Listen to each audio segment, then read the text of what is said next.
Good morning বন্ধুরা, আজ হচ্ছে 25 ডিসেম্বর। তো সবাইকে জানাই মেরি ক্রিসমাস। আজকে আমরা ফ্যামিলি সবাই মিলে চলে গেছিলাম পিকনিক করতে।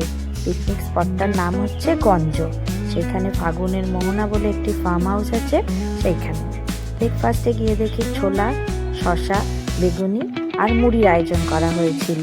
তারপরেই হাতে চলে আসলো গরম গরম ভেজ পকোড়া আর কফি।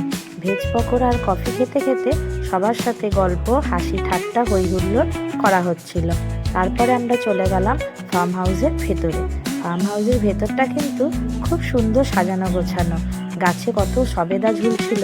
সেখানে গিয়ে আমরা সবাই মিলে ফটো তুলে চলে আসলাম লাঞ্চ করতে। তো লাঞ্চ করতে আগে কচি কাচাদের বসিয়ে দেওয়া হয়েছিল, যেহেতু ওরা খুব ছোট তাই ওদের খিদে পেয়ে গেছিল। ওদের খাওয়ার পরে তারপরে আমরা লাঞ্চ করতে বসেছিলাম। তো লাঞ্চে ছিল ভাত, ঝুরঝুরে আলু ভাজা, ডাল, সাথে আলু পোস্ত, মাংস, চাটনি, পাঁপড় আর মিষ্টি। তো চাটনি, পাঁপড়, মাংস আর মিষ্টির ছবি তুলতে আমি ভুলে গেছিলাম। লাঞ্চ টাইমের পর বাচ্চাদের জন্য কিছু খেলার আয়োজন করা হয়েছিল। বাচ্চাদের সাথে সাথে আমাদের জন্যও কিন্তু খেলার আয়োজন করা হয়েছিল। আমাদের জন্য ছিল পাসিংদা বল। তো জানো তো, পাসিংদা বলে আমি সেকেন্ড হয়েছি। সারাটা দিন সবার সাথে খুব ভালো করে কাটালাম, হই হুল্লোড় করে।